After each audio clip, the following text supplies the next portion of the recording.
Eh bien, écoutez, donc, bonsoir à toutes et à tous. Merci d'être venus donc, pour cette séance exceptionnelle du séminaire Le christianisme et ses héritages dans les sociétés et dans les textes, où nous avons le plaisir d'accueillir Pierre Gisèle grâce à la proposition d'Anthony Feneuil. Alors, Pierre Gisèle est né en 1947 et il a été professeur titulaire à l'Université de Lausanne de 1976 à 2012, puis professeur honoraire, de nombreuses publications, parmi lesquelles on pourra citer peut-être les dernières. J'extrais de sa riche biographie, notamment Traité du religieux à l'université, ce qui me semble d'actualité, une dispute socialement révélatrice. Du religieux, du théologique et du social traverser des déplacements, toujours en 2012 au CERF, et l'humain entre résistance et dépassement, entretien sur le christianisme et le religieux en société contemporaine, avec Michel Beaulieu-Lin, si je prononce bien, donc Le Mont-sur-Lausanne, collection Ouverture en 2017.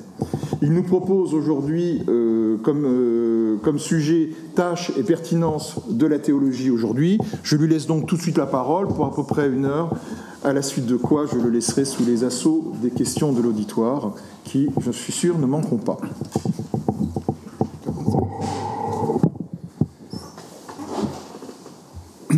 Mesdames, Messieurs, chers collègues, chers amis, pour certains d'entre vous, merci de l'invitation, merci de cette occasion. Je me réjouis beaucoup du moment de discussion, de contestation et autres. Voilà, c'est toujours stimulant, mais il faut quand même que d'abord j'amorce un peu la pompe en vous disant un certain nombre de choses. Je crois que je n'ai découvert que dans le TGV en venant à Paris ce matin pour arriver ici, le titre dans lequel tout cela s'insère, à savoir le christianisme et ses héritages entre texte et société. Voilà, ça a fait résonner des choses chez moi. Effectivement, on sera là-dedans, dans le christianisme, comme réalité historique diverse et à l'histoire diversifiée, j'y reviendrai. Et puis, on a bien sûr avec la question des héritages. Comme vous savez tous, les héritages, ça peut peser, ça peut aussi stimuler, ou les deux. Et puis, en plus, dans les héritages, il y a quand même toujours un peu un droit d'inventaire. Concrètement, je pense qu'on préfère François d'Assise à l'Inquisition. Et du côté protestant, on préfère Bonhoeffer au Deutsche Christen, même si le Deutsche Christen avait des appuis théologiques hyper argumentés, comme quoi c'était la bonne solution pour l'Allemagne de l'époque, évangéliquement parlant. Voilà, donc les héritages, c'est complexe, hein, mais voilà, mais on est dedans. Et puis bien sûr, c'est en société, je parlerai beaucoup de la société, parce que je pense que la théologie est insérée dans la société, elle doit être productive dans la société, vous verrez. Et puis les textes et la société, ça ne se recoupe pas immédiatement. Les textes, forcément, ils sont produits dans une société. En même temps, les textes, ils disent toujours autre chose que simplement un état de la société. Dans les textes, il y a de l'expression. Et donc, là aussi, on est en théologie. On est en théologie quand on est dans la société. Et on est en théologie quand on exprime des choses qui dépassent l'état social dans lequel on est. Voilà.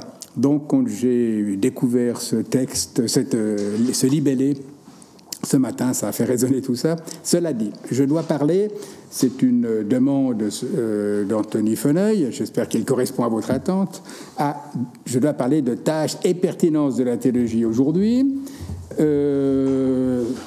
Anthony m'a dit, il faut que ça soit sur la théologie, voilà, avec ton expérience et tes idées sur la discipline, bon, mes idées sur la discipline, et un genre de synthèse. Bon, donc, effectivement...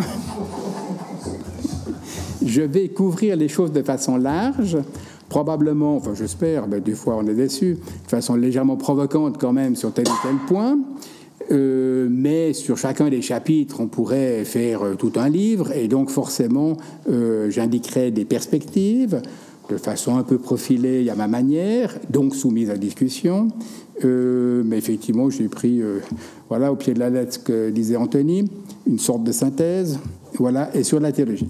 Alors, première chose, aujourd'hui, et justement je dis bien aujourd'hui, donc c'est pas tout le temps, partout, etc., c'est contextuel. Aujourd'hui, de fait, on comprend souvent la théologie dans nos facultés, dans les églises aussi, comme étant d'abord une tâche liée à l'Église. Je dis bien aujourd'hui parce que ça n'a pas toujours été comme ça dans l'ensemble de l'histoire de l'Église. C'est vraiment une caractéristique, en tout cas avec les traits que je vais donner, qui est assez typique à mon sens, disons, de la veine majoritaire, aussi bien protestante que catholique, d'abord protestante et ensuite catholique. C'était la veine majoritaire tout au long du XXe siècle, ou en tout cas depuis les années 20 pour le protestantisme et un petit peu plus tard pour le catholicisme. Le plus souvent, la théologie, donc liée à l'Église, est là avec la tâche de penser la foi, d'en donner une intelligence, et on a le fameux intellectus fidei qui résume un peu cette perspective, qui a toujours été mis en avant justement dans la période que je viens de circonscrire rapidement. Donc, intelligence de la foi, intellectus fidei, intelligence de la foi, où probablement il faut tout de suite voir les deux aspects, même s'ils ne sont pas toujours consciemment à l'esprit de ceux qui se réfèrent à cela et mettent en avant ce concept d'intellectus fidei. Il y a les deux volets, si on veut, quand on dit intelligence de la foi. Il y a la foi comme posture, comme acte de croire, d'un côté, dont il faut donner une intelligence, à mon sens, j'y reviendrai. Et puis, il y a aussi la foi comme ensemble de propositions positives développées en Église, la positivité que représente l'Église en tant que telle, et la positivité de ce qu'elle propose, rituellement, symboliquement, institutionnellement, propositions éthiques ou autres. Voilà, donc intelligence de la foi, mais avec ces deux valences. Si on veut le dire de façon un petit peu plus classique, c'est les deux volets de la fides qua creditur et de la fides que creditur, c'est-à-dire de la foi qua ablatif par laquelle il est cru, et puis de la fides que creditur, c'est-à-dire des propositions de foi ou de croyance que l'on croit. Les deux choses ont toujours été distinguées, même si, bien sûr, elles sont liées de fait. Il n'y a pas d'acte de foi en dehors de propositions positives, de réalités institutionnelles, symboliques et autres. Il n'y a pas de foi pure indépendamment de ça. Mais la dialectique entre fides qua et fides que indique bien qu'avec la foi, on n'est pas simplement dans la ratification pure et simple des propositions qui sont données, et qui serait donc cette fides que creditur, mais il y a toujours les deux. Donc, quand on dit intellectus fidei, je pense que, si on veut être un peu sérieux avec le terme, ça doit prendre ces deux aspects que j'ai indiqués. Penser la foi comme acte de foi, posture de foi, et puis penser la foi développée en Église. Voilà. C'est une proposition qui est riche. Je dirais tout à l'heure aussi pourquoi elle n'est pas réductible, même si je vais un peu la critiquer, comme vous allez voir. Précisément parce qu'il y a des pièges quand même. Alors, j'ai dit que c'était central au XXe siècle, spécialement chez les protestants, c'est notamment lié à Karl Barth, que vous connaissez probablement, mais enfin, je vais quand même juste redire. Donc, c'est une des grandes figures de la théologie protestante au XXe siècle, depuis les années 20, donc après la coupure qu'a représentée 14-18 à tout niveau, en philosophie, en théologie, au niveau esthétique, politique, etc. C'est une vraie coupure, disons, les idéaux bourgeois, évolutionnistes, moraux, etc., d'avant 14-18 ont tous sombré dans les tranchées, et après est sorti autre chose. Et du côté de la théologie protestante d'abord, c'était donc Barth, et qui veut faire contre les libéraux, contre de l'adaptation à la culture et à la société. Il veut se centrer, il veut que la théologie se centre sur la foi et qu'elle soit intellectus fidei, mais chez lui à comprendre de la façon suivante, que intellectus fidei. Voilà.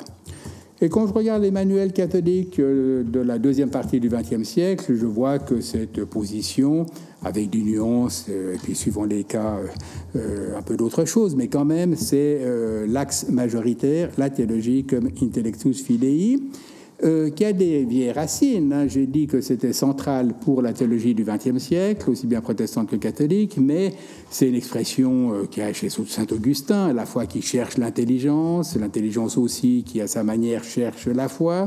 Donc il y a une tradition augustinienne.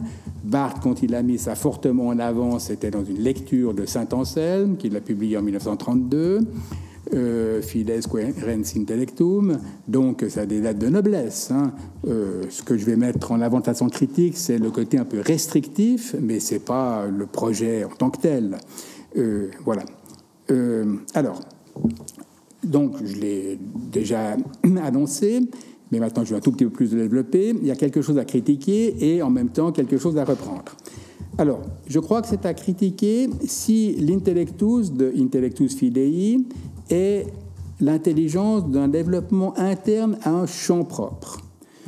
Un champ propre, quasiment le champ des biens de salut du christianisme, qu'on va travailler, etc. Bon, ce qui n'est pas interdit et qui peut être profitable, mais quand même on restreint et on voit les choses comme le développement interne à un champ propre. C'est le mot champ qui me fait problème, j'y reviendrai. D'abord, ça restreint la tâche de la théologie. Donc ça, c'est une première proposition. Si vous voulez, ça restreint la tâche de la théologie. Donc la théologie a une tâche plus large que uniquement ce champ. Et puis, ça risque d'idéologiser ce champ, hein, des biens de salut qui sont pris en tant que tels, pour eux-mêmes, circonscrits dans des frontières propres qui isolent des biens, voilà, qui sont pas des propriétés privées de l'Église, mais enfin qui sont des biens de l'Église, voilà.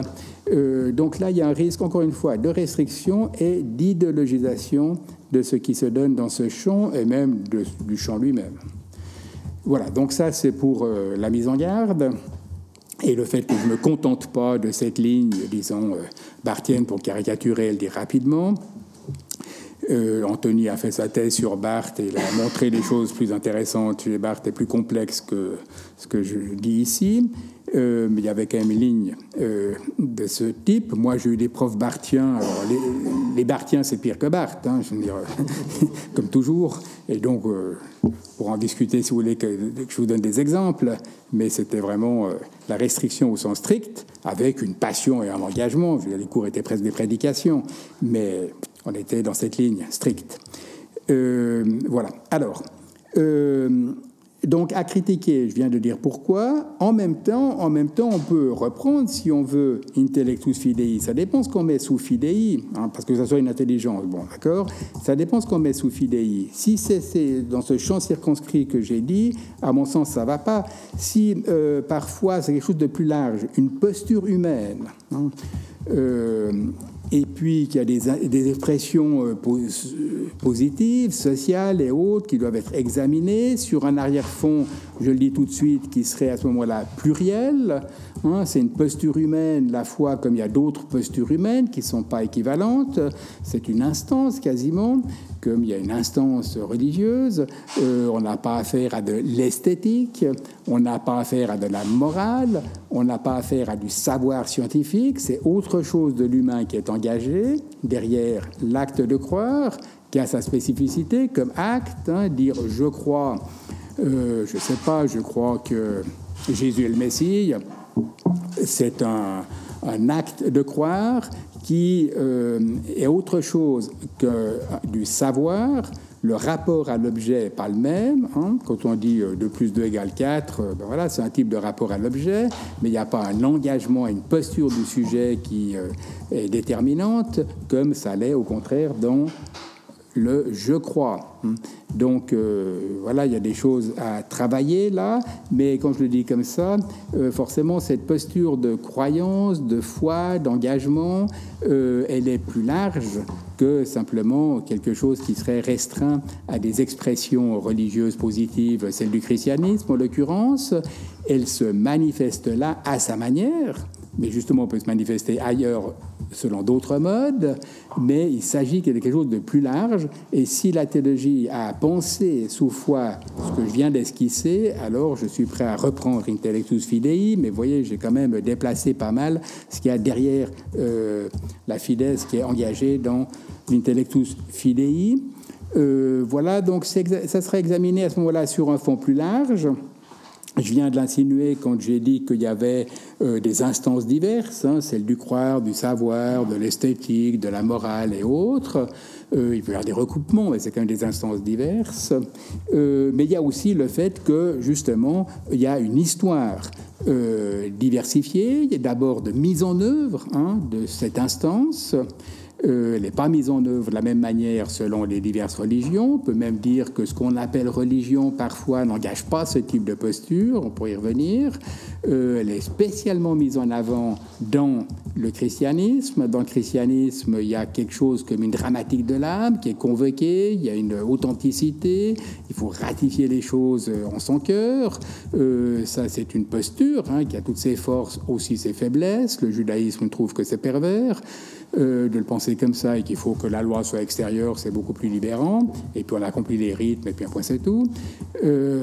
Voilà, donc les mises en œuvre peuvent être diverses. En plus, dans chacune des diversités de mise en œuvre, il y a une diversité interne d'une tradition complexe. Donc il n'y a pas seulement le fait qu'il y a plusieurs traditions, plusieurs manières de mettre en œuvre ce que je viens d'indiquer, mais qu'en plus, chacune des traditions traverse une histoire diversifiée, que là aussi, il ne faut pas sous-estimer. Je dis assez volontiers que les croyants ont une manière de penser leur héritage ou leur tradition comme étant plus continue qu'elle n'est. C'est normal parce qu'une vraie tradition où se joue une identité, c'est quand même une construction qui dit une continuité par-delà une discontinuité. Psychologiquement, c'est comme ça qui est engagé, et pas seulement psychologiquement, mais on est sommé de dire une identité, en l'occurrence chrétienne, par-delà une discontinuité effective, et que donc, du coup, quand on est dans ce registre, on accentue un peu trop, avec les pièges que ça suppose, justement, ou que ça entraîne, on accentue un peu trop la continuité. Il y a de la discontinuité qui est très, très forte.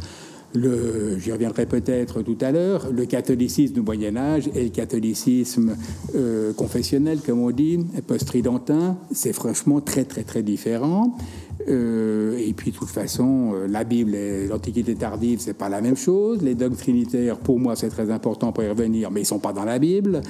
Et puis, on peut toujours faire des astuces pour dire que c'est dans la Bible, mais ça tient pas la route. Donc, il y a de la discontinuité qui est quand même très, très forte et qui est à penser. Voilà. En même temps, justement, on veut penser une tradition, c'est-à-dire quelque chose qui traverse ces discontinuités et qui ne dit pas simplement il y a des christianismes et puis ils sont chacun différents, puis ils sont juxtaposés et puis on n'arrive pas à penser l'unité. Ce qui est d'ailleurs un travers aussi aujourd'hui, on aime bien dire qu'il y a des islams, des christianismes, des bouddhismes. Si c'est pour casser la vue monolithique, ok, mais si c'est pour dire l'incapacité de penser quelque chose comme une tradition qui traverse des moments historiques différents, alors c'est symptomatique de ce qu'on n'arrive plus à penser dans notre société, et en ce sens-là, c'est plus grave. Bon. Voilà. Donc, ok pour Intellectus Fidei, si c'est repris dans le sens que je viens d'indiquer, donc une posture humaine plus large et qui trouve des expressions historiques et sociales diverses. Voilà. Donc, je dis bien, tout à l'heure, j'ai dit un ordre propre ou une instance propre quand j'ai parlé de la foi. J'ai pas dit un champ propre. Il faut bien distinguer quand même des instances et puis un champ. On est dans la société, on est dans l'humain, j'y reviendrai. On n'a pas chacun un petit bout. Voilà, comme on disait à l'ère des maîtres du soupçon, c'est pas la sexualité pour Freud et puis l'argent pour le capitalisme pour Marx et puis la religion pour les théologiens. On a tous des points de vue transversaux qui veulent rendre compte de quelque chose de large. Freud s'exprime sur la religion, Marx aussi, c'est légitime en principe, après il faut voir ce qu'ils disent, mais c'est légitime en principe, c'est pas chacun son domaine, et puis du côté de la théologie aussi, on n'a pas un champ qui nous est réservé, mais l'instance croyance, l'instance foi, elle est beaucoup plus large, elle est chevillée au cœur de l'homme, globalement, même si c'est une instance propre, ça détermine donc pas un champ propre. Donc la distinction, j'y tiens, on pourra en discuter. Donc c'est un ordre propre, mais il est de teneur et de portée générale, en ce sens-là, public. Voilà. Donc une instance propre, et je l'ai dit, mise en œuvre et assumée de manière diverse. Et en plus, j'ajoute que les différences, puisque j'ai beaucoup dit qu'il y avait de la différence, de la diversité, etc., les différences, elles sont instructives. Elles sont instructives, voilà, ce qui suppose que ce qui est hors du champ a une certaine pertinence. J'y reviendrai d'ailleurs, puis quand j'ai dit certaine, j'aurais pas dû, a une pertinence. Ce qui est en dehors de l'Église, pour reprendre ce point de tout à l'heure, a une pertinence. Ce qui est en dehors du christianisme a une pertinence pour le christianisme, pour penser ce qu'il en est de la foi, de bien profiler les choses sur un arrière-plan plus large où, encore une fois, les mêmes questions humaines ont été prises en compte différemment, ça a forcément une pertinence, c'est forcément instructif sur le fond, pas seulement parce que ça enrichit notre culture, mais sur le fond, ça enrichit. Voilà, donc c'est la première chose que je voulais un peu dire concernant la tâche de la théologie. Intellectus fidei, oui, mais vous voyez que j'ai quand même passablement déplacé les choses par rapport à l'usage qu'on a fait de cette expression, mettons, chez les protestants depuis en gros les années 30 du siècle précédent et chez les catholiques pour le dernier tiers du XXe siècle, ou la deuxième moitié du XXe siècle, comme vous voulez. Alors, deuxième chose, la théologie, c'est une tâche d'intelligence, et aussi de régulation. Alors, d'intelligence, je n'ai peut-être pas encore beaucoup fait écho à ce point. L'intelligence, c'est aussi donner une cohérence. Donc, la théologie, elle est aussi là pour expliciter une cohérence. C'est important dans la vie d'avoir des cohérences, savoir avec l'identité. Ça permet de se situer par rapport à d'autres, etc. Donc l'intelligence, c'est pas rien, c'est vraiment dans ce contexte. Dire une identité, se situer, voilà, c'est au service de cela. En même temps, il y a une tâche de régulation. On est dans des médiations, j'y reviendrai, je l'ai déjà un tout petit peu insinué tout à l'heure, on est dans du social, on est dans de l'histoire, des institutions, etc. Tout ça, c'est des médiations, on n'est pas directement en direct avec Dieu ou avec la vérité dernière, on est dans des médiations et tout ça se régule comme l'identité se régule. Elle peut être ouverte, mais elle ne peut pas être ouverte à l'infini, sinon il n'y a plus d'identité. Il y a quelque chose qui se constitue comme chrétien, qui peut se reconnaître comme chrétien. Ça ne sera pas toujours la même chose chez tout le monde, mais il y a quand même ce processus où forcément il y a des limites. À un moment, on dit ça n'est plus chrétien, on ne reconnaît plus ça comme chrétien. Voilà, donc on fait de la régulation en ce sens-là, forcément. Mais la théologie a toujours fait ça, et c'est une tâche propre, et qui n'est pas simplement liée à des autorités externes ou bien à des références externes. Mani se présente dans l'Antiquité tardive comme un disciple de Jésus. Le christianisme en train de se constituer n'a pas reconnu dans le manichéisme ce qu'il était en train de constituer comme christianisme. C'est autre chose de savoir si le manichéisme c'est bien ou c'est pas bien, mais le christianisme n'est pas reconnu comme ça, et donc c'est pas le fait de se référer à Jésus ou toute autre autorité qui tranche la question de la régulation, et derrière la question de la régulation, la question de la vérité qu'on considère être la vérité chrétienne, même encore une fois si elle est plurielle, diverse, etc., c'est pas infini. Donc, tâche d'intelligence et de régulation, oui, que j'assume complètement. La théologie, c'est ça. C'est même à certains égards d'abord et avant tout ça. Mais on pourra en discuter. Et voilà. Alors, c'est encore une fois à déployer cette double tâche d'intelligence et de régulation sur l'espace large que j'ai dit, donc pas que l'intelligence et la régulation des réalités d'Église. Quand la théologie a un travail à faire en articulation avec la société, plus globalement, elle a aussi un travail de régulation et des propositions à donner, des discriminations à faire, à assumer. Ensuite, elles sont proposées à la discussion publique, elles ne sont pas imposées. Voilà, elles sont proposées, mais on va jusque-là, bien sûr. On ne fait pas que du descriptif. La théologie, c'est pas que du descriptif.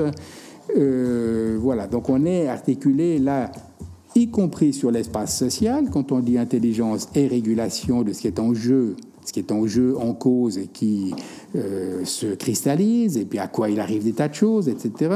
On est sur l'espace social où se profilent justement diverses institutionnalisations, diverses institutions. Voilà, donc tout ça fait que, bien sûr, la théologie, pour progresser encore un peu, ce qui est en jeu dans la théologie, ça relève de l'histoire. Après, je ferai quelques petites précisions concernant l'histoire, parce qu'il y a quelques ambiguïtés dans le rapport à l'histoire, dans le christianisme et chez les théologiens aujourd'hui, et qu'il faut préciser un peu les choses pour éviter ces ambiguïtés. Mais on est quand même dans l'histoire, on n'est pas dans de la raison analytique, on n'est pas dans la question de savoir directement est-ce qu'un énoncé est en rapport direct, adéquat à son objet. On est dans des propositions effectives qui sont produites dans un temps donné, qui ont des effets dans ce temps-là. On est vraiment à ce niveau-là, hein. Donc voilà, toutes les intelligence des réalités, quelles qu'elles soient, se positionne pas forcément de cette manière. Pour moi, on est en histoire au sens large où je l'ai indiqué, on est dans ce qui prend corps, dans le social, ce qui prend corps aussi anthropologiquement, j'y reviendrai, selon des jeux divers et diversifiés. Voilà. Même quand on fait du compensatoire, parfois la religion est un peu du compensatoire par rapport à la dureté des temps, au fonctionnalisme un peu anonyme ou bien à la technocratie ambiante. Même quand elle fait du compensatoire, c'est quand même dans des réalités sociales, et c'est justement on est compensatoire parce que on veut trouver autre chose pour compenser le monde dans lequel on n'arrive plus à opérer de façon réelle par ailleurs. Donc de toute façon, quelles que soient les figures, même quand elles sont en contraste, elles sont déterminées par une donnée sociale et culturelle. Voilà. Donc même quand c'est compensatoire, quand on se tient selon un écart, et de toute façon en théologie, en christianisme, on est toujours un peu dans un écart, hein, et plus ou moins en protestation, parce que s'il s'agissait simplement de bénir les choses telles qu'elles sont, on ne ferait pas d'athéologie. Je veux dire, foncièrement, Dieu n'est pas normalisable, hein, sinon c'est pas Dieu. Et puis, comme dit Zizek, une des fonctions, c'est celle qu'il préfère, de la religion, c'est de dire ce qui ne va pas dans ce monde tel qu'il est. Fin de citation. L'autre fonction, c'est la thérapeutique. Il est mieux la fonction critique, mais il pense que dans notre société, c'est les deux fonctions pour la religion. Voilà. Donc même quand on est en écart, en plus ou moins en protestation, c'est quand même forcément en lien à une donnée. Voilà, c'est pas n'importe quelle protestation, c'est pas par rapport à n'importe quelle situation. Voilà. Voilà. Donc on est dans cette histoire. Donc je ne fais pas un repli que proposé parfois chez certains aujourd'hui, et puis qui a une grosse plausibilité, hein, ça fonctionne, ça marche, puis ça indique quelque chose. Je ne fais pas du repli uniquement sur, mettons, le développement personnel. Je pense qu'à Metz, comme en Suisse romande, quand on va en librairie, dans les secteurs religieux, et encore, c'est pas sûr que ce soit sous-religieux, mais enfin bon, il y a infiniment plus de choses sur le développement personnel que sur le christianisme. Voilà, c'est symptomatique, c'est significatif, dans le bon sens, hein. Il y a des choses profondes qui se travaillent là derrière qu'il faut savoir honorer, mais pour moi, le religieux, c'est pas le développement personnel, ce qui est quand même trop un repli. Même si, bien sûr, il y a du subjectif, il y a de l'intime, il y a de la conviction, de l'expérience, etc. Mais je veux pas que la théologie et la vérité du christianisme, ça soit que les convictions. Aujourd'hui, c'est une grosse plausibilité de nouveau de dire ces convictions, mais dit telles quelles, c'est quasi la doxa, enfin c'est l'opinion. On ne sait pas en quoi c'est vrai, mais par contre, c'est des vraies convictions. Et puis j'ai forcément un pote qui m'a dit quelque chose qui était hyper important parce qu'il est fiable.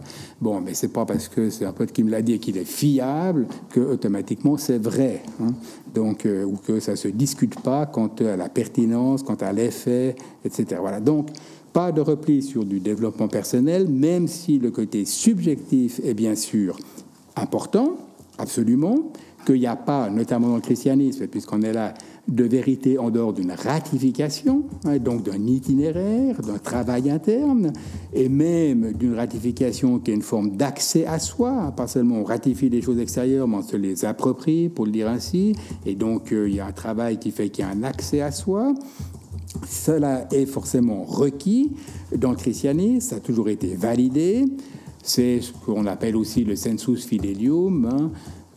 C'est pas aux protestants que je suis que je faudrait rappeler ça aux catholiques, mais enfin quand même, la régulation en bon christianisme, donc sur ce point catholique, c'est bien sûr une mémoire cristallisée dans les Écritures, c'est une tradition qui est la réception et la reprise ou les effets de cette mémoire ou de cette écriture, c'est de la théologie à cause de ce que j'ai dit concernant la cohérence, etc., la régulation, c'est aussi du dogme qui est pas la même chose que de la théologie, mais qui a aussi sa portée de régulatrice, c'est aussi du magistère, mais c'est aussi du sensus fidelium. Dans toute la théologie traditionnelle, on n'a pas arrêté de dire qu'il y avait aussi, comme participant de la normativité, du sensus fidelium, donc de l'expérience de foi, pour varier le vocabulaire, donc de la ratification interne, et que ça fait partie, dans le christianisme, de la régulation. Voilà, donc cet aspect n'est pas du tout à supprimer, mais c'est les dérives que j'ai indiquées, et puis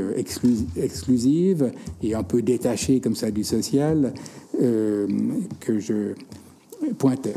Voilà. Donc, c'était mon deuxième point, si on veut, ou ma deuxième série de points, tâche d'intelligence et de régulation, que j'assume, qu'il faut assumer, je crois, et qui est valide pas seulement par rapport à l'Église et à la tradition chrétienne, mais aussi quand la théologie s'exprime sur la société, dans la place sur la place publique, etc. Voilà. Alors, je reviens maintenant, troisième chose, sur l'intellectus fidei. J'avais dit son importance et le fait que c'était insuffisant, et puis j'ai déjà passablement laissé entendre en quoi c'était insuffisant. Pour le dire de façon plus positive et nette, et pas seulement critique et négative, le cadre des réalités en jeu, donc le cadre de travail, pour la théologie, à mon sens, il est anthropologique et social. On est vraiment sur des réalités anthropologiques et sociales, on les prend en charge d'une certaine manière, qui est spécifique, mais on est dans l'anthropologique et le social. Voilà.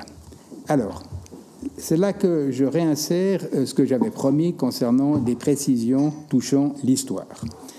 Je dis exprès l'anthropologique et le social. Bien sûr, toutes ces réalités anthropologiques et sociales sont marquées historiquement, elles n'existent pas en dehors de l'histoire, mais il y a une manière parfois dans le religieux, dans le christianisme, mais aussi un peu plus largement dans d'autres traditions, de comprendre l'histoire au sens où on isolerait un certain nombre d'événements, et dans le religieux, finalement, on va aussi pouvoir isoler des fondements, des références qui seraient déchargées de toutes les constructions ultérieures. C'est quand même un vieux réflexe que vous trouvez partout, y compris chez les journalistes laïcs et autres, qu'il y aurait quelque chose au départ qui serait la vérité d'une religion donnée, puis après il y a des constructions ultérieures qui ont dévié, qui ont surchargé, etc. Et on fait de l'histoire ainsi. Alors dans le christianisme, pour caricaturer et puis aller un peu vite, les recherches autour du Jésus historique sont un bel exemple de l'ambiguïté. On recherche le Jésus historique pour casser, bien sûr, le dogme de le Christ de la foi, le Christ du dogme. Mais on arrive à quoi? Progressivement, on arrive à un portrait de Jésus qui est historiquement vrai, admettons que ce soit possible, mais tout d'un coup, ça glisse à l'intérieur de nos églises entre le historiquement vrai et puis le vrai tout court. Voilà, je ne vois pas en quoi Jésus de Nazareth, en bonne théologie, serait un critère de vérité. Comme je disais une fois à mon collègue exégète, je ne vois pas ce qu'on a gagné à avoir passé d'un fondamentalisme du texte à un fondamentalisme de Monsieur Jésus.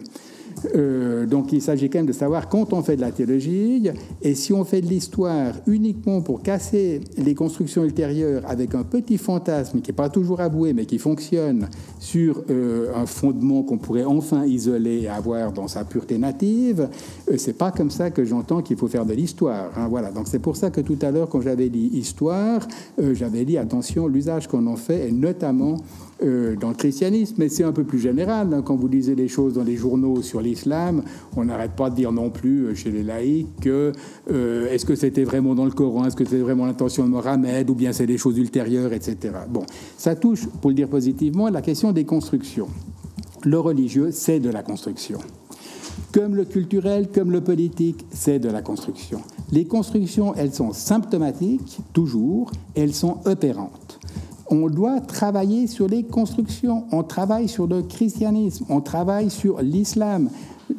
C'est une tradition, à chaque fois, avec des diversité qui donne à penser, avec des tas de choses qui peuvent aller dans des sens différents, etc. Mais on travaille là-dessus. On n'est pas en train de chercher un fondement pur derrière. Donc les constructions, bien sûr que c'est des constructions. Il faut concéder ça complètement et entièrement à ceux qui critiquent le christianisme et autres. Mais il faut valider le moment des constructions. Encore une fois, elles sont symptomatiques et encore une fois, elles sont opératoires et c'est les réalités avec lesquelles on a affaire. De toute façon, et c'est celles qui donnent à penser. J'avais aussi des copains qui me disaient « Staline, c'est un accident, mais relis les textes de Marx, c'est génial. » Très bien, mais Staline, ça existait. Donc on doit aussi s'expliquer avec ça. Voilà, c'est la même chose en christianisme. Pour prendre des choses un peu plus larges, ça me paraît hyper élémentaire, mais je ne suis pas toujours sûr qu'on en tire toutes les conclusions. Voilà, c'est pour ça que je le dis de façon un petit peu nette et légèrement provocante. Voilà, et par rapport à Jésus, c'est assez clair. De toute façon, Jésus n'est pas le fondement du christianisme, j'y reviendrai tout à l'heure un peu plus systématiquement. Voilà, donc, histoire. Historiser l'ensemble, oui, bien sûr, tout le temps. Il faut faire ça. Rendre l'histoire productive, oui, bien sûr, toujours. Il faut la rendre productive. L'histoire, c'est aussi toujours ce qui nous dérange. Quand elle est bien faite, ça nous met en cause, c'est l'étrangeté. Michel de Certeau avait beaucoup souligné ce point.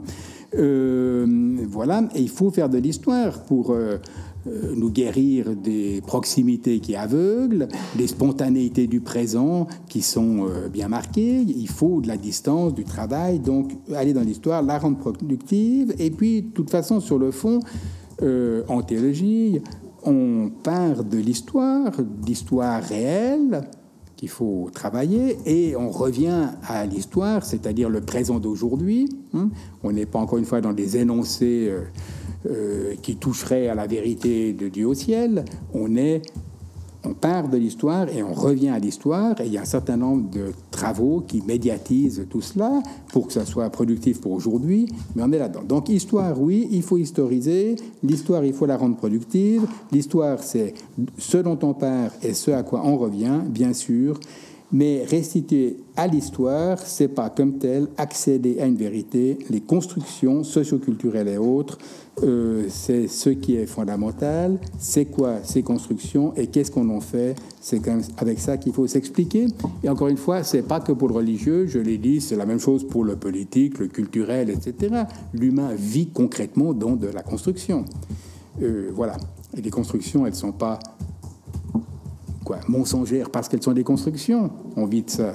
Et bien sûr qu'elles peuvent être de temps en temps piégeantes, mensongères et tout ce qu'on veut. Bien sûr, c'est la vie. Mais voilà, ni plus ni moins.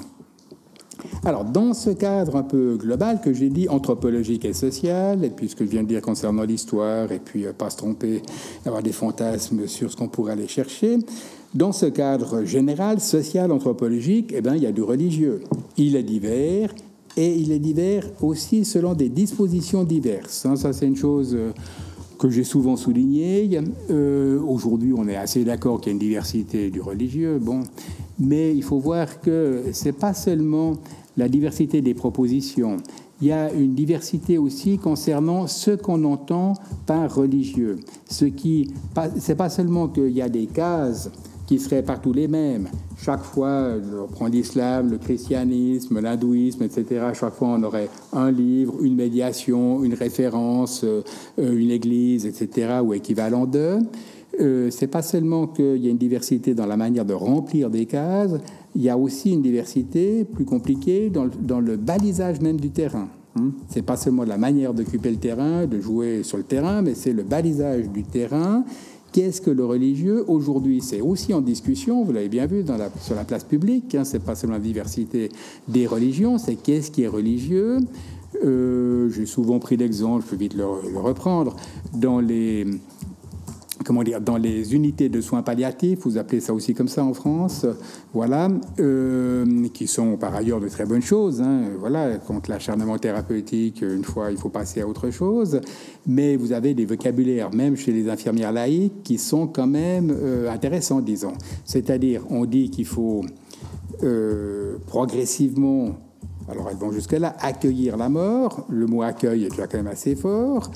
Après, j'en ai entendu qui disent il faut aider l'âme à se séparer du corps. Voilà. Quand est-ce qu'on est dans du religieux? Quand est-ce qu'on est plus dans du religieux? Déjà dans du religieux, etc.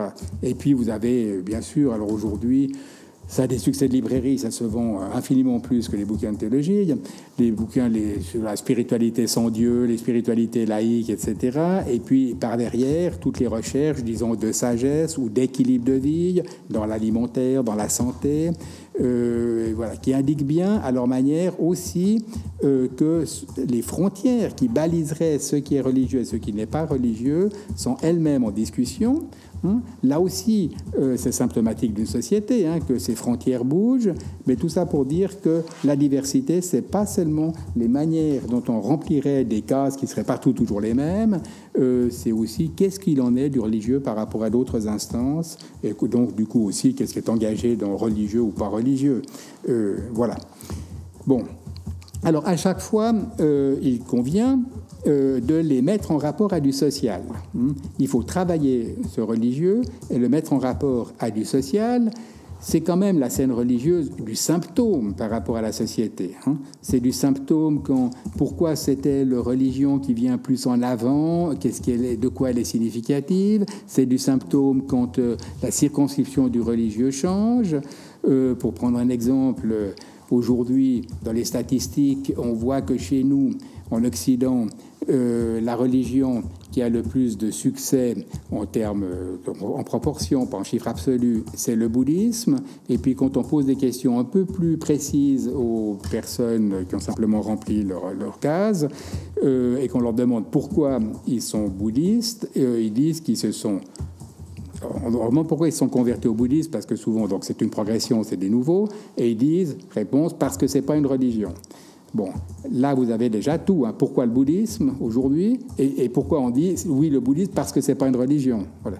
Donc, quand je dis que c'est du symptôme, je ne veux pas expliciter beaucoup plus maintenant, on n'a pas le temps, mais ce qui se passe sur la scène religieuse, c'est du symptôme de la société, d'un état socioculturel donné, et il faut travailler cela comme symptôme du social. Réciproquement, pas télescopé, à mon sens, il faut aussi travailler le social en lien avec les questions, disons, que la religion avait portées ou qui avait porté les religions, qui sont des questions humaines, au sens où je l'indiquais tout à l'heure, larges, pas propres, des biens de salut particuliers, et qui aujourd'hui, notamment dans nos sociétés, sont des questions plutôt refoulées. Et le refoulement de ces questions est aussi typique de la société dans laquelle on est. Alors, pour le dire très rapidement, le symbolique, bien sûr, mais au sens large, fort, les psychanalystes auraient des choses à dire à ce niveau-là. Le rapport à tout ce qui excède, à tout ce qui est pas maîtrisable, à ce qui est hors du fonctionnement pur et simple. Donc, finalement aussi, par-delà la question de c'est quoi l'humain, c'est quoi les fins de l'homme. C'est pas seulement de s'intégrer dans la société, que je sache.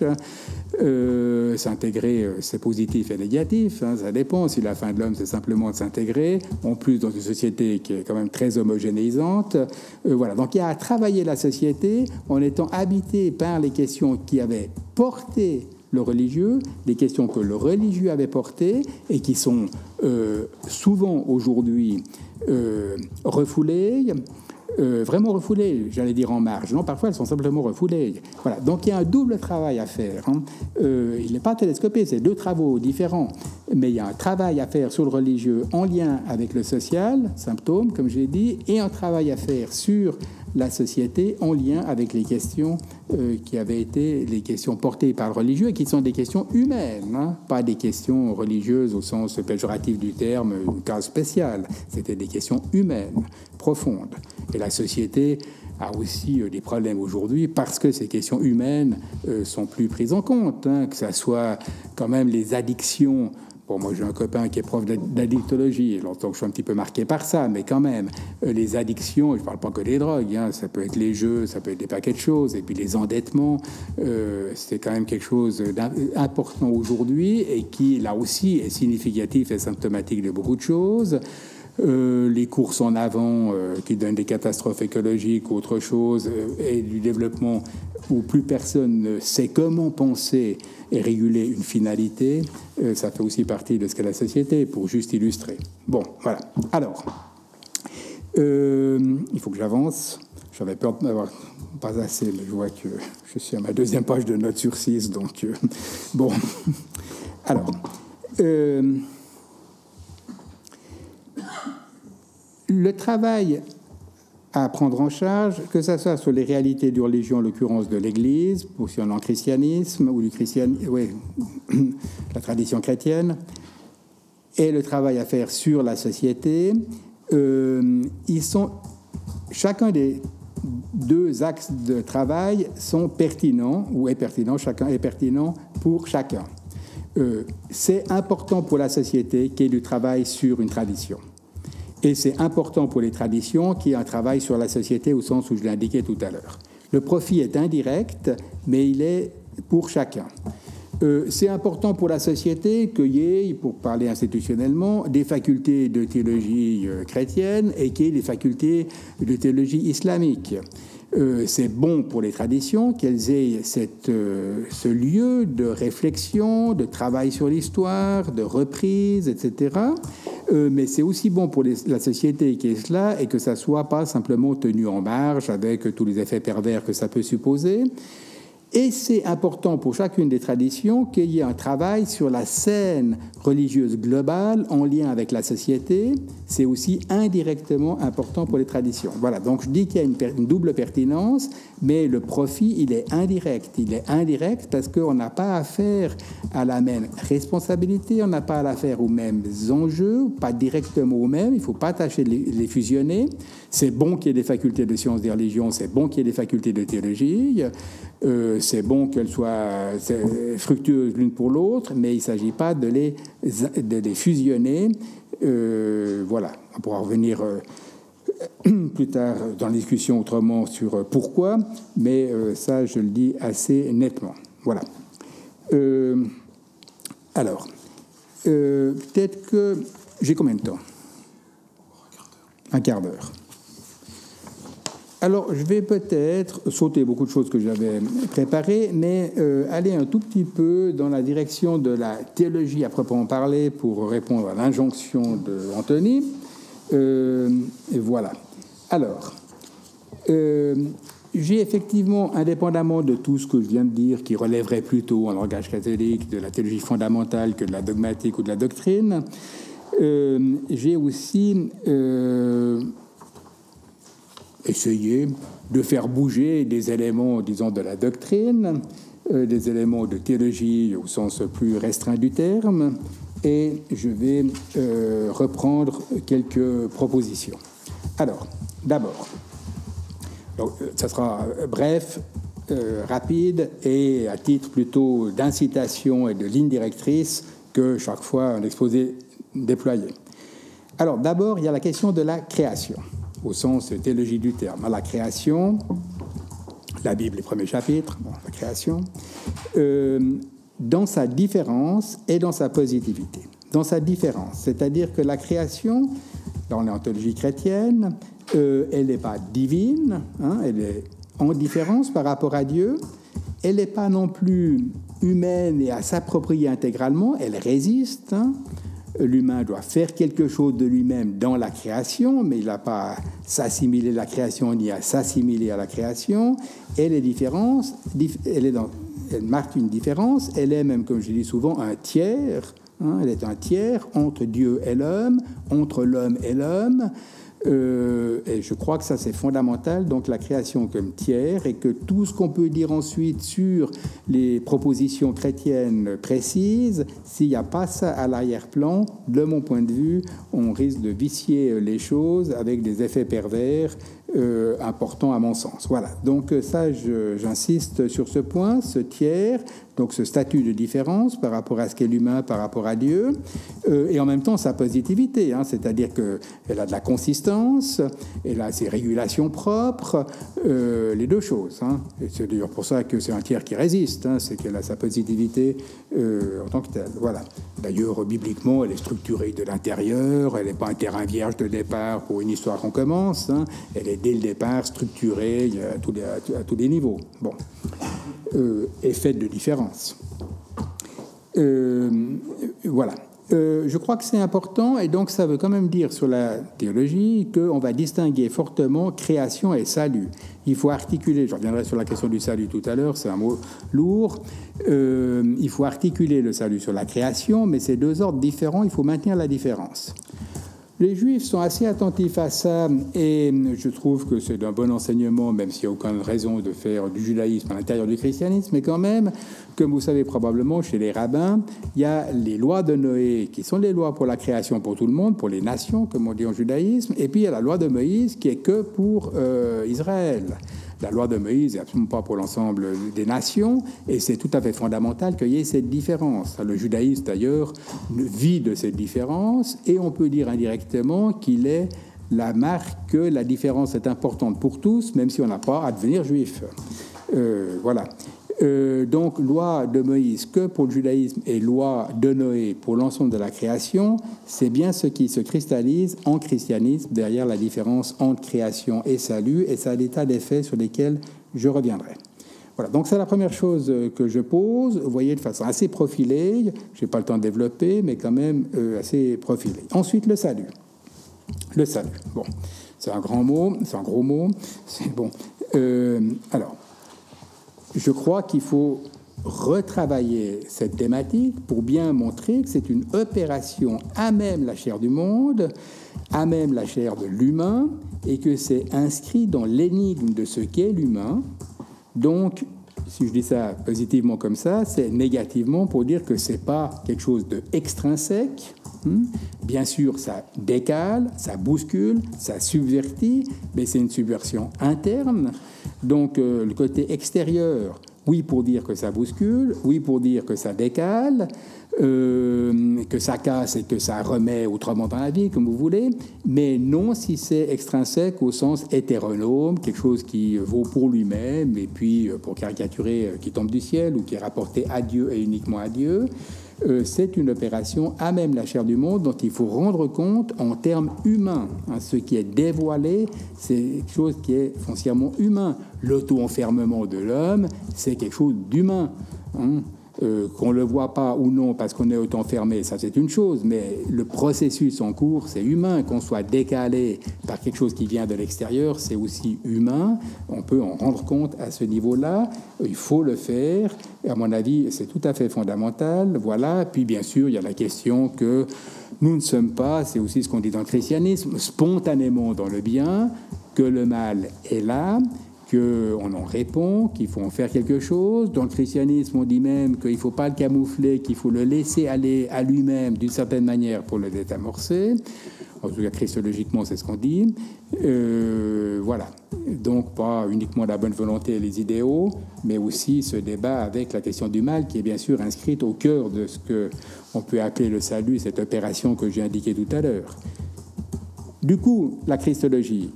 La christologie aussi, je crois qu'elle doit être complètement reprise. La christologie ou le christologique, comme vous voulez, c'est pas un fondement, je l'ai insinué tout à l'heure et j'y reviens ici, c'est pas un fondement ni historique, Jésus qui aurait fondé l'Église ou je sais pas quoi, ou le christianisme, ni eschatologique, comme on l'a dit dans certaines théologies protestantes, qu'on voulait pas que ça soit historique, alors on dit que c'est eschatologique, mais c'est égal, ça fonctionne comme fondement. Le christologique, c'est une figure centrale. Mais dire figure centrale, c'est pas la même chose que dire fondement. C'est une figure centrale. Quand on dit figure centrale, il faut le prendre même littéralement, c'est au centre. Donc il y a un amont puis un aval. C'est une figure récapitulative, comme disaient les pères de l'Église. Dans la christologie, c'est de la récapitulation. C'est la récapitulation d'une intrigue humaine prise d'une certaine manière, qui révèle ce qu'il en est de l'humain au plus profond, mais elle n'est rien, cette figure, sans l'amont qu'elle récapitule et son l'aval sur laquelle elle ouvre. Donc c'est une figure centrale, c'est plus qu'important, mais une figure centrale, c'est pas encore un fondement. Il y a de l'avant, il y a de l'après, et c'est pas autosuffisant.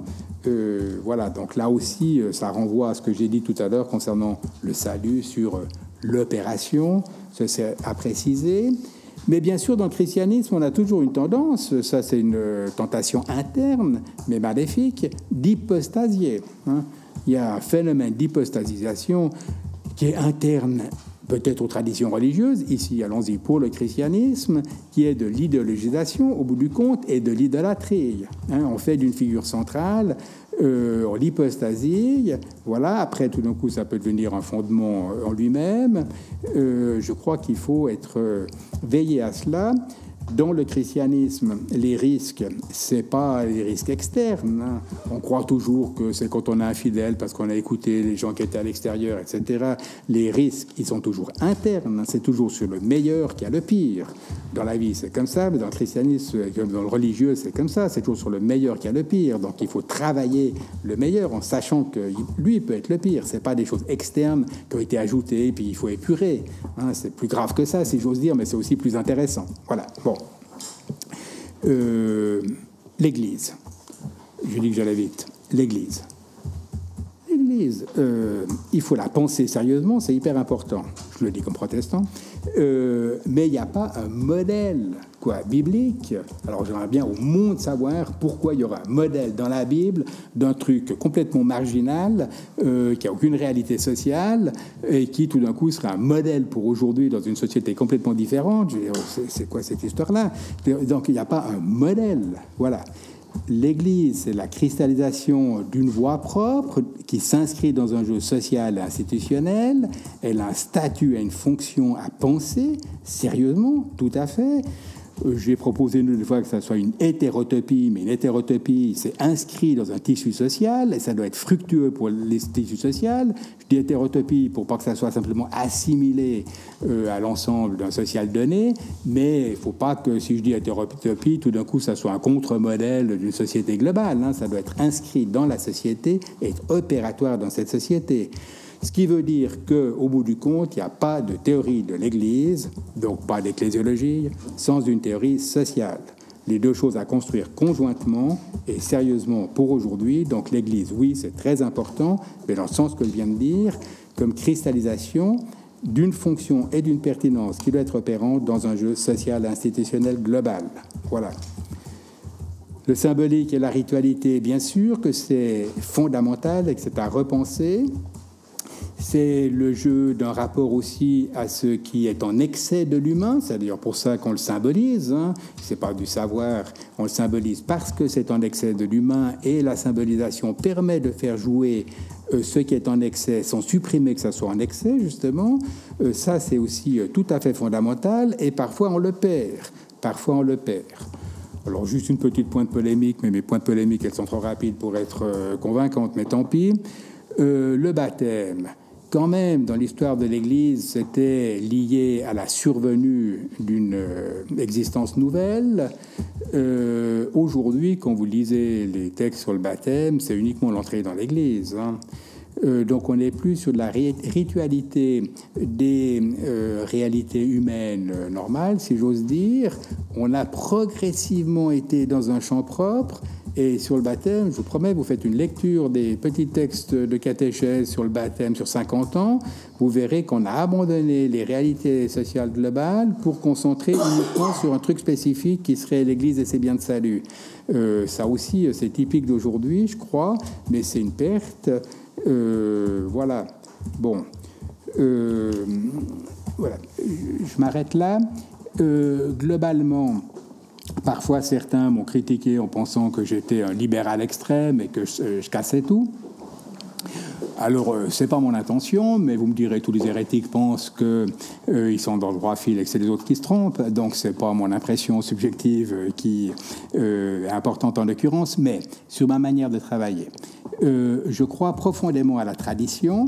La tradition est diverse, elle est aussi le lieu du pire et du meilleur, mais je crois profondément à cela. Très, très souvent, quand je reprends des choses un peu importantes et qui ont l'air d'être un peu en décalage avec ce qu'on dit spontanément dans nos églises aujourd'hui, sans l'avoir cherché, en tout cas pas comme programme qui voulait absolument chercher ça, mais je renoue, à mon sens, avec des choses qui étaient traditionnelles, dans le bon sens du terme, et donc moderne, pas moderne, adaptatif, pas adaptatif, c'est beaucoup plus compliqué que ça, on pourrait revenir dans la discussion. Je valorise la ritualité, par exemple.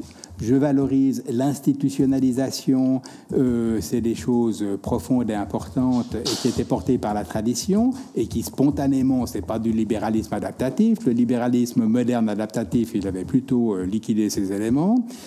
Voilà, pour prendre un exemple. Et puis, tout ce que j'ai dit concernant la pertinence sociale, anthropologique, etc., c'est aussi à sa manière une façon de...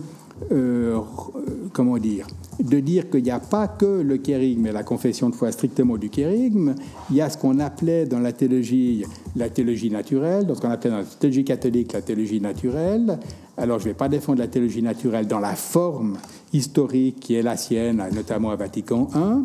Par contre, la pertinence de la question de la théologie naturelle, c'est-à-dire de savoir comment ce qu'on propose comme salut s'inscrit dans les réalités humaines, les prend en charge et leur donne un accomplissement spécifique, et que c'est pas une aliénation qui tombe du ciel, mais que c'est une reprise en profondeur des réalités de ce qu'est l'humain et le monde, etc. Ça, j'y tiens foncièrement. Donc, en ce sens-là, je dis qu'il y a une pertinence de la question de la théologie naturelle. Et je vous rappelle que Karl Barth, puisque j'avais commencé en critiquant Barth, lui pensait au contraire que la théologie naturelle, c'était pas une hérésie parmi d'autres, mais l'hérésie par excellence. Et que même, si on n'était pas catholique, disait-il, c'est pas à cause de la Vierge, de la papauté, etc., c'est à cause de l'analogiantis, qui est une invention de l'Antéchrist. Fin de citation.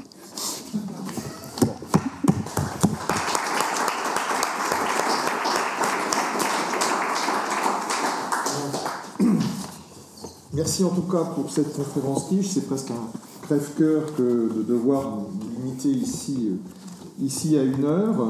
Je dirais tout de suite, avant de donner la parole, que par rapport à la thématique qui est la nôtre cette année, il y a au moins un passage dans ce que vous avez dit qui, pour nous, est essentiel, et justement tout ce qui est du mésusage de l'histoire vers la légitimation de et par l'origine supposée, qui d'ailleurs n'est elle-même qu'une construction, et on le sait socialement que trop bien, de ce point de vue-là. Donc en fait, nous ne sommes pas ici dans une conférence exceptionnelle, mais aussi dans quelque chose qui recroise nombre de nos préoccupations.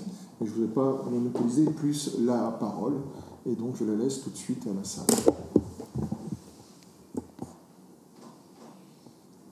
Alors allez-y, toutes les critiques sont permises. Elles sont en principe stimulantes.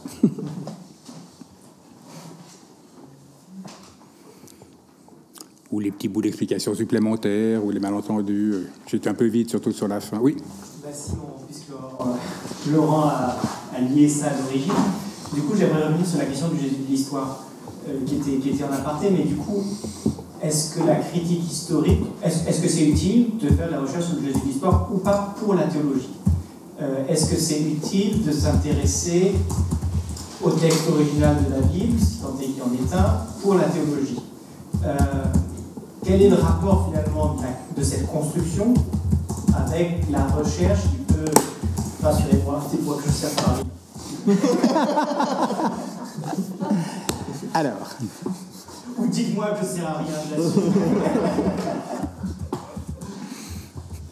C'est pas parce que j'aurais dit que vous servez à rien que vous servez forcément à rien. Hein, bon. Alors, plusieurs choses. D'abord, c'est hyper important, pour toutes sortes de raisons, qu'il y ait du travail historique sur les textes bibliques, ne serait-ce que pour casser les choses, les restituer à l'histoire. Ça a des effets au minimum indirects quand même sur ce qu'est une religion, ce qu'est la vérité, etc. De montrer qu'il y avait des couches diverses, des théologies diverses déjà dans le Nouveau Testament, etc.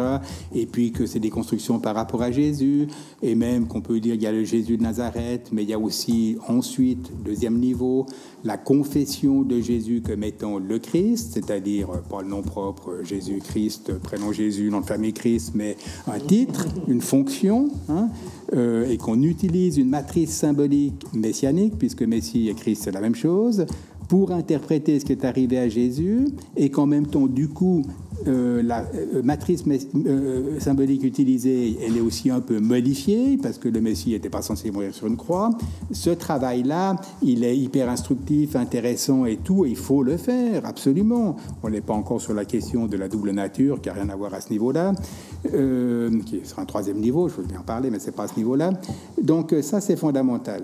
Voilà. Et puis, en plus, ça fait apparaître des tas de choses qui sont riches, religieusement parlant, et qui peuvent aussi être prises chrétiennement. Mais quand même, la question, c'est de savoir quand est-ce qu'on passe à la théologie. Et moi, je connais trop d'exégètes. C'est encore pire chez les protestants, parce que chez les protestants, il n'y a pas de magistère en dehors des exégètes. Et oui, ils assument secrètement le magistère. Ce qui est insupportable, c'est de... Mes collègues exégètes, c'est souvent ça. Ils commencent historiquement, complètement. Et au bout d'un grand moment d'exégèse, tout d'un coup, on a un produit religieux. On ne sait jamais quand on a passé de l'un à l'autre. Bon. Tous les exégètes, comme tous les chrétiens normaux, peuvent faire de la théologie. Chez moi, ce n'est pas interdit. Mais la question, il ne faut pas être estampillé théologien pour faire de la théologie. Mais il s'agit quand même de savoir quand on a passé à de la théologie. Quand est-ce qu'on a rendu compte qu'on assume que c'est vrai, que ça veut dire vrai. Voilà. Ça, c'est une opération spécifique d'évaluation quand même, pas de vérité absolue, mais d'évaluation qui assume la question de la vérité sous un certain registre, etc. Voilà. Parce que si c'est simplement le travail historique qui tout d'un coup me sort un produit qui miraculeusement est vrai, c'est ce que j'ai dit tout à l'heure, on passe du fondamentalisme du texte au fondamentalisme de M. Jésus. Pourquoi Jésus serait vrai? Je veux savoir. C'est théologiquement qu'on peut le dire, mais donc ça passe par un travail spécifique, différent, et qui n'est pas Monsieur Jésus. Pour pousser un peu, hein, parce que...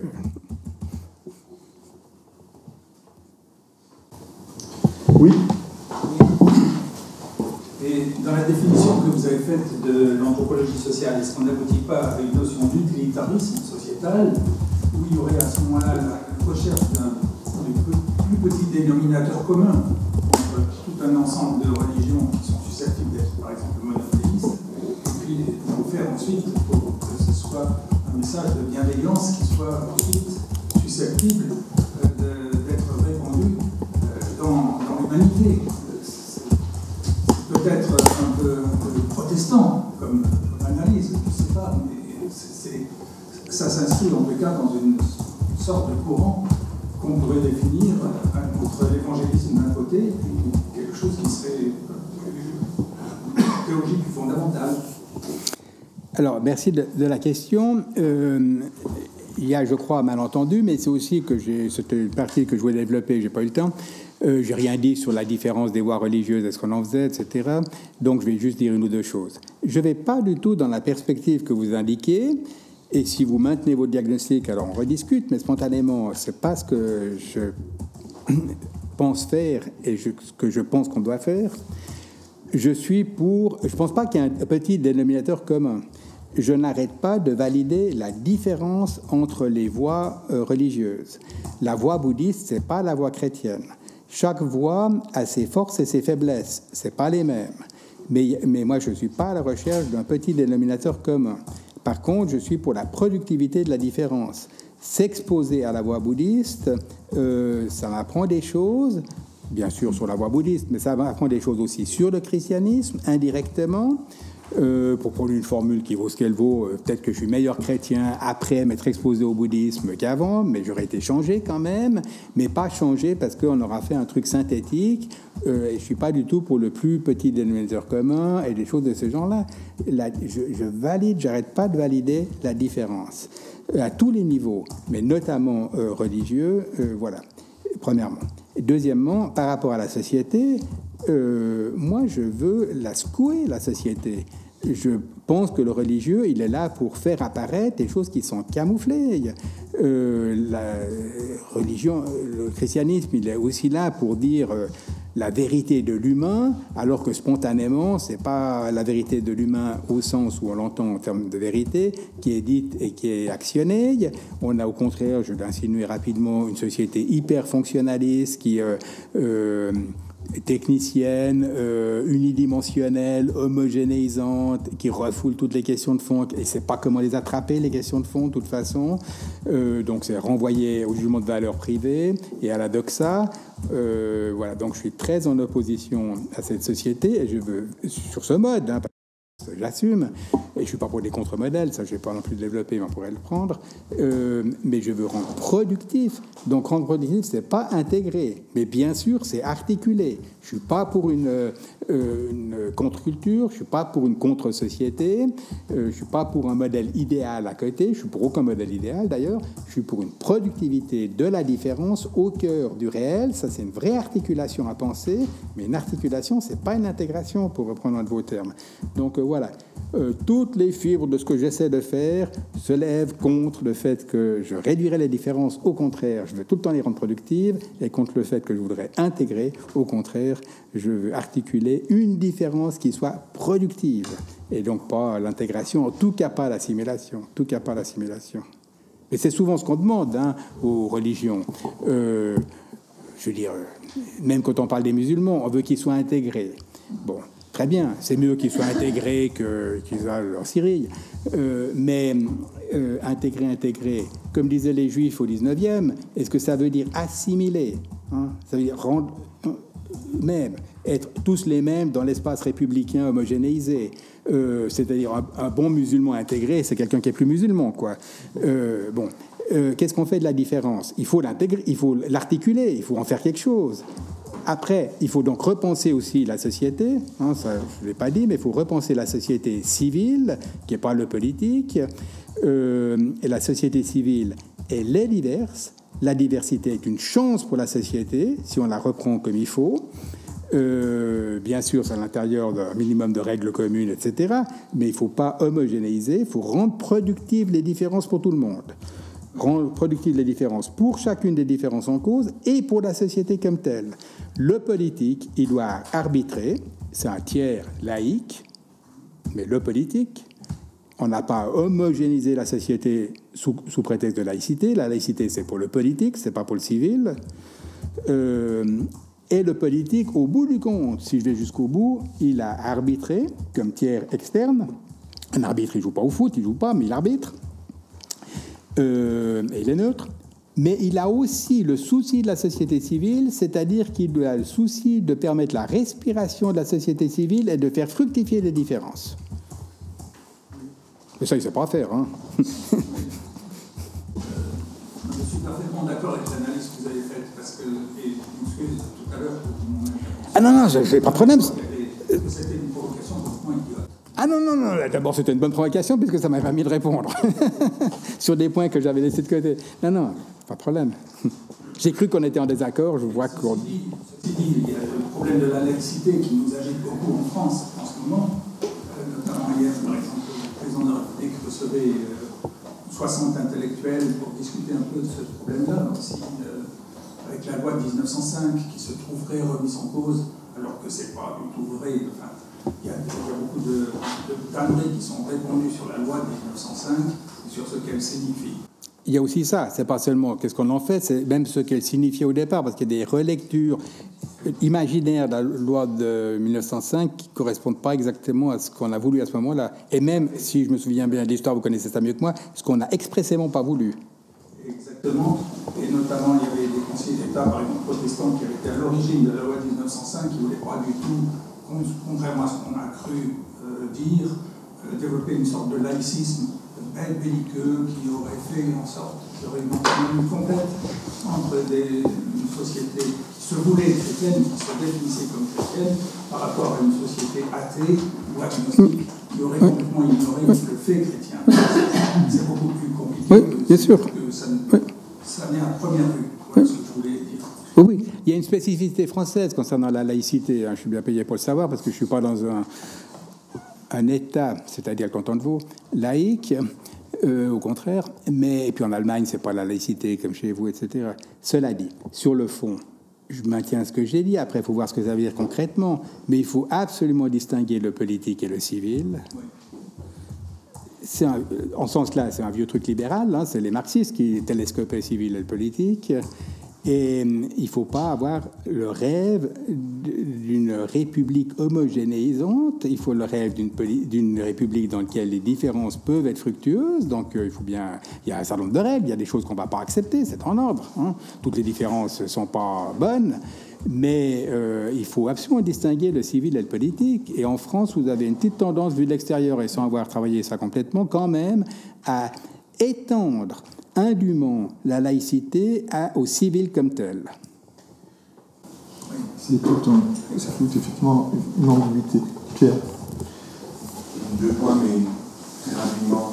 Vous êtes passé très très vite, mais c'est peut-être moi qui entends mal et qui suis fatigué en fin de journée, sur l'opposition entre faculté de théologie et faculté de sciences religieuses. Je pense que c'est un point qui est particulièrement important pour le département. Si vous pouvez développer un tout petit peu. Et puis le deuxième, à propos des rituels, là aussi, je pense que vous avez été vite et vous êtes passé au fond de quelque chose qui évoquait le rituel comme symbolisation de ce qui est en excès quelque part dans l'existence, à une conclusion qui était beaucoup plus du côté de l'expression d'un certain nombre de fondements, ou il y avait un autre mot, mais de ce qui est plus profond dans l'être humain. Est-ce que vous pouvez simplement développer ça? Mais la première question plus importante, institutionnellement. Alors, très vite quand même, parce que là aussi on pourra en discuter très longuement. Moi, je suis pour deux modèles qui sont différents et qui peuvent être fructueux l'un pour l'autre, mais dans la différence. Je pense que c'est bien, nécessaire, pour la société, comme pour chacune des traditions en cause, qu'il y ait des facultés qui soient articulées à une tradition. Donc des facultés, comme j'ai dit, islamiques, etc., voilà, qui fassent un travail avec les moyens de sciences humaines, d'histoire, etc., normaux, mais elles sont articulées à une tradition, c'est-à-dire qu'elles portent aussi la question de savoir ce qu'elles vont faire de cette tradition, comment est-ce qu'elles répondent de cette tradition aujourd'hui. Donc c'est la spécificité quand même d'une faculté catholique ou islamique, etc. Voilà. Et je pense que c'est indirectement utile pour tout le monde. Maintenant, il y a d'autres facultés de sciences, de religion ou sciences religieuses, comme vous voulez, qui ne sont pas articulées à une tradition, qui sont articulées à la scène religieuse globale, et encore la scène religieuse comme une scène sociale, qui s'exprime sur... Et là, l'articulation, elle n'est pas à une tradition sur cette scène. Bien sûr, il y a des traditions, mais il n'y a pas que des traditions. Il y a aussi... Alors, si on veut reprendre la question d'une finalité... et pas seulement du fait que c'est utile de travailler ces éléments et pas de les laisser intouchés. On peut se dire qu'à partir de là, on peut faire des propositions aussi pour la société, mais ça ne va pas être commandé par un idéal, parce que de toute façon, il n'y a pas d'idéal dans mon esprit pour l'ensemble de la société. Sur ce point, je suis un vieux classique, au sens catholique du terme, où le bien commun, c'est ce qui permet que chacune des institutions intermédiaires, chacune des particularités humaines, etc., puisse trouver son accomplissement, sous-entendu donc différent à chaque fois, mais qu'il faut se garder de l'idée qu'il y aurait un idéal à imposer à la société comme telle. En ce sens-là, on n'est pas comme quand on articule une tradition. On peut proposer quand même quelque chose pour le christianisme d'aujourd'hui et de demain. Pour la société, on va proposer une manière de réguler les choses, mais on ne va pas proposer un idéal social. C'est aussi pour ça que la théologie, elle n'a pas un idéal pour la société comme telle, au sens strict d'un idéal qui serait à appliquer et qu'on aurait tous à viser.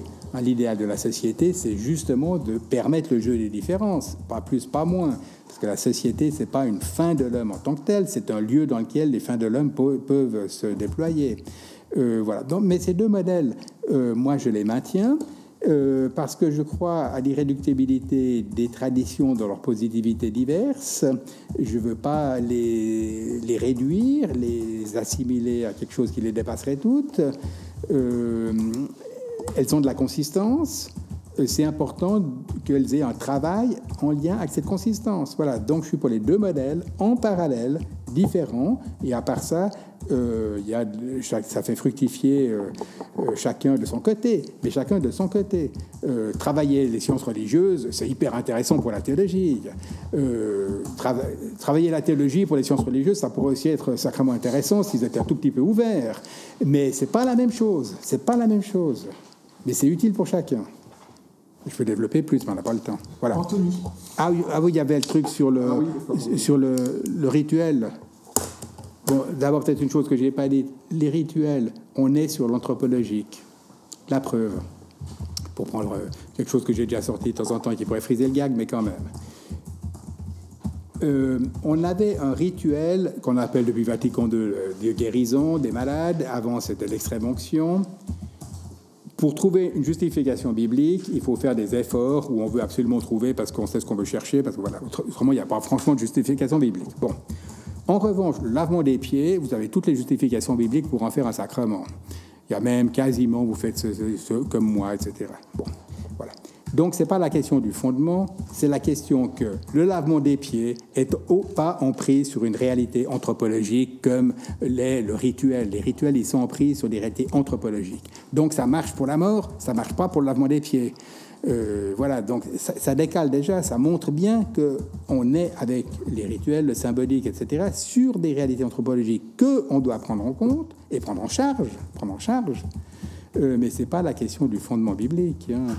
Moi, je ne suis pas un protestant stupide qui pense qu'il n'y a que le baptême et la scène, parce que dans la Bible, il n'y a que le baptême et la scène.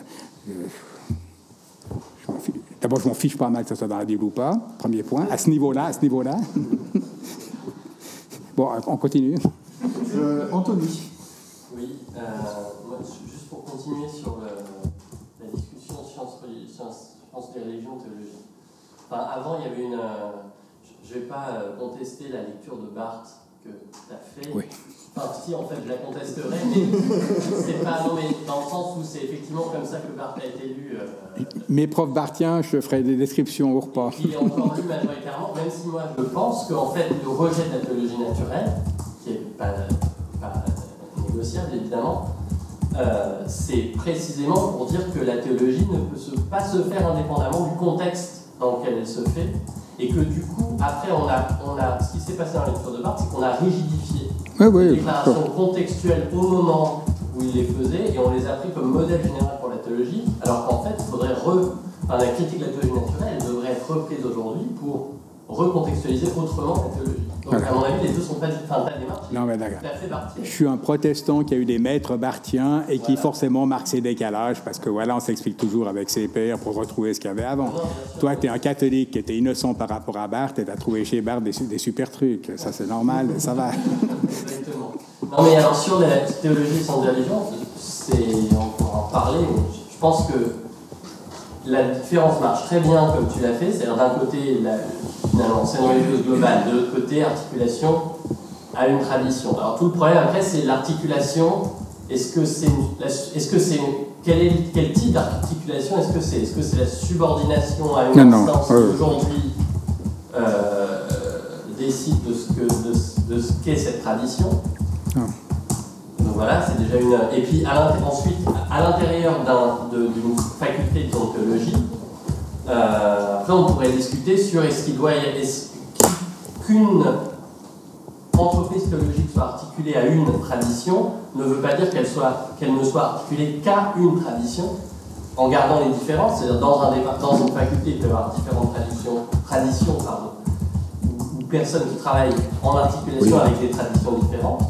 Et puis d'autre part, dernière chose, et qui est liée un peu à la question plus systématique que tu as reprise à la fin de la christologie comme centre et pas comme fondement. Comme figure centrale. Figure et centrale, les deux termes. Figure centrale et pas comme fondement. Et ça va avec d'autres choses qui, dans mon souvenir, que tu as faites sur la question de Dieu aussi, c'est-à-dire reprendre la question de Dieu comme question théologique au-delà de la question du Christ. Disons, ah, c'est tout. Oui. D'accord. Décentrer le christianisme sur Dieu. D'accord. Et de ce point de vue-là, ça ouvrirait aussi peut-être à des, non pas Dieu comme plus petit dénominateur commun de trois traditions religieuses, mais Dieu comme question qui traverse quand même le christianisme en passant aussi par d'autres traditions. Oui. Enfin, voilà. Dieu comme question qui n'est pas, encore une fois, la même question dans l'islam et le christianisme, mais une question qui se pose quand même aussi à travers ces traditions, qui les traversent, même si elles ne les unifient pas. Bon, il y a beaucoup de choses, je réagis juste et ponctuellement sur un ou deux points. Les modèles institutionnels, théologie, pluriconfessionnalité, sciences et religions et tout, il y a aussi des choses intermédiaires, des choses plus complexes. Bon, on est d'accord. Je maintiens un peu quand même comme axe les choses que j'ai dites tout à l'heure. Après, les frontières peuvent être poreuses et les modèles peuvent un peu différer. Mais juste un point concernant les traditions.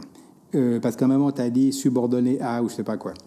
Une faculté qui serait articulée à une tradition musulmane. C'est comme l'ensemble de l'islam dans la société. On peut les provoquer de l'extérieur, c'est pas interdit, ça s'est toujours fait de toute façon. Voilà. On peut les provoquer et les solliciter sur qu'est-ce qu'ils font de tel ou tel point, de telle ou telle question, de telle ou telle réalité, voilà. Mais les réponses, c'est eux qui les donnent. On ne peut pas, nous, dire comment l'islam doit répondre aux questions. Par contre, on peut les provoquer. Voilà. Moi, je suis dans un processus à l'État sur la reconnaissance des communautés religieuses d'intérêt public. C'est une rubrique constitutionnelle dans le canton de Vaud. Et notamment, j'ai les musulmans avec qui je discute. Donc, je vois bien, voilà. Provoquer, oui, bien sûr. Mais c'est eux qui donnent les réponses. C'est la même chose pour le christianisme, d'ailleurs. Hein. Bon. Voilà. Donc, c'est pas de la subordination, en ce sens-là. Mais je ne suis pas non plus sûr, ils ont le droit de croire ce qu'ils veulent, et puis après, c'est tout, on ne s'en occupe pas. Il ne faut pas mettre le religieux dans la boîte noire. Il faut aller dedans. Et puis là, on a le droit de provoquer. Mais après, c'est eux qui donnent les réponses. C'est pas nous. La réponse musulmane, c'est pas toi et moi qui l'a donnée, quand même. À moins que tu sois converti, ce que je ne savais pas, c'est vrai, la barbe. Bon. Dieu, le Christ, etc. Bon, pas refaire toute la christologie, mais il y a quand même, de toute façon, quels que soient les modèles théologiques qu'on ait, à moins d'être franchement protestant évangélique états-unien, ou bien type Bossuet au XVIIe, la figure du Christ, quelle que soit la manière dont on la prend, on dit qu'elle révèle Dieu, mais elle le révèle de façon quand même indirecte, centrale, mais il y a un itinéraire. Il n'est pas substitut de Dieu. Hein. Donc, de toute façon, il y a un décalage, un lieu de travail spirituel. En théologie orthodoxe, on dit il y a l'économique et le théologique. Hein. On est dans l'histoire du salut pour dire l'économique, les symboles, etc. Et puis, c'est là qu'il faut faire l'expérience du théologique qui travaille au cœur de l'histoire du salut, de l'économique, etc., mais qui n'est pas assimilable, il n'est pas ailleurs que là, mais là, il travaille. Donc, ça, c'est comme la bonne théologie traditionnelle. Donc, c'est la question de Dieu, en tant qu'il n'est pas réductible à quelque représentation que ce soit, et à quelque figure que ce soit, fût celle du Christ. Pas réductible ne veut pas dire que les figures ne soient pas importantes. Voilà, donc on doit travailler théologiquement la figure de Christ, comme on doit travailler théologiquement toutes les médiations. Moi, je suis un protestant spécial, je crois à mort aux médiations, je pense qu'il n'y a que ça dans la vie, il faut se payer ces questions, il ne faut pas les laisser aux catholiques.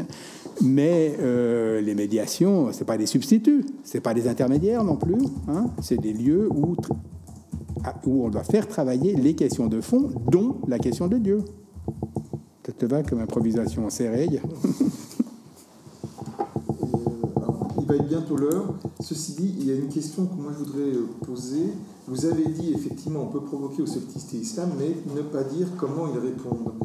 Et je trouve là, il y a quelque chose qui est d'ambiguïté, qui permet de reposer encore la question des facultés de théologie et des facultés de sciences religieuses.